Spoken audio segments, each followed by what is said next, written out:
Друзья, всем привет! Мы находимся в Мюнхене, в Государственном музее египетского искусства. Именно здесь будет проходить театральный детский фестиваль в конце марта. Здесь будет звучать моя музыка. И сегодня я хотела бы познакомить вас с организаторами фестиваля.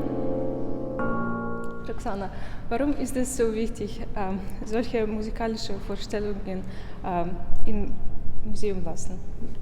Mit musikalischen Vorstellungen im Museum erreichen wir ein ganz anderes Publikum. Normalerweise bringt man das ja nicht so sehr zusammen, ein Museum und Musik, aber die Räume in einem Museum sind für musikalische Veranstaltungen unglaublich gut geeignet.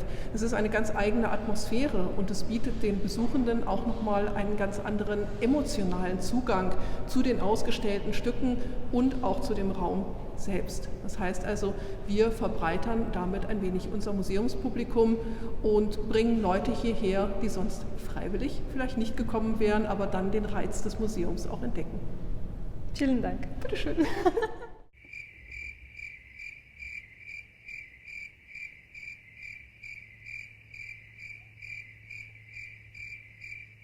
Ich bin Jaume Villalba, ich bin Regisseur und Choreograf für Theater und ich bin hier für Dramaturgie zuständig und Verwendung des Raumes und auch das Konzept von der Performance, die hier stattfinden soll.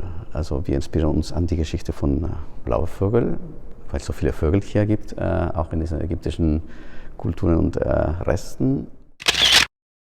Die ganze Veranstaltung soll als Installation konzipiert werden. Es ist eine Performance, die verschiedene Elemente hat, visuelle, auditive, es gibt Tanz, es gibt Musik, es gibt Masken, es gibt Theater mit Masken, wo das Publikum interaktiv mit jedem Raum interagiert und in jedem Raum was sucht. Wir wollen, dass nicht nur Erwachsene, sondern auch Kinder auch die Möglichkeit haben, hier dieses Museum anders wahrzunehmen. И мы придумали этот фестиваль, потому что Мюнхен называют Афинами на Изаре, и очень замечательное место здесь на Кёнигсплац. Здесь есть несколько музеев античных, и вот этот современный замечательный египетский музей он нас давно привлекает, и мы уже проводим здесь 3-й фестиваль, а вообще в этом году фестиваль у нас уже 6-й. И нам очень понравилась идея и возможность вписывать в музейное пространство разные спектакли. В прошлом году мы вписали Соломею в музей античности. Интересна была сама идея попытаться пройти через музей и сыграть эту сказку. То есть путешествие через музей в поисках синей птицы. Особенно это важно сегодня, потому что сегодня каждый поход в музей, каждое путешествие в музей связано тоже со всякими коронными ограничениями. Мне, конечно, легче станцевать, чем сказать. Извини, что прерываю. Это как раз место вот в этих вот прекрасных стенах для масок, для пантомимы, для персонажей комедии дель-арте и масок комедии дель-арте, для музыки, для детских рисунков, потому что большую часть спектакля мы делаем с детьми на наших онлайн-занятиях, и наш логотип, и детские рисунки, они в этом спектакле играют большую роль.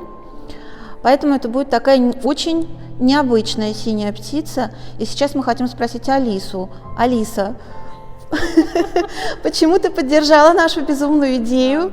Мне всегда интересно принимать участие в проектах театральных, танцевальных. Да, я надеюсь, что все вместе мы сможем создать незабываемые впечатления. Я хотел сказать о вообще колоссальных возможностях вот этого помещения, вообще музея и экспонатов, среди которых можно создать какой-то совершенно удивительный, необычный мир хореографии, движения. Одно с другим, казалось бы, не так сочетается, но когда это видишь все с исполнителями, это получается что-то совершенно необычное. Совсем не так, как это происходит на сцене. У нас участвует замечательный детский хор Максима Матюшенкова, участвуют балетные студенты, оперные студенты, и это будет, ну и публика. Этот спектакль будет прежде всего интерактивный, и для нас тоже важно, что те зрители, которые любят эту сказку или пришли в музей и узнали только что эту сказку, что они могут сразу принять участие. В занятиях и фестивалях слышали и видели, например, «Золушку», египетскую, которую Алиса написала.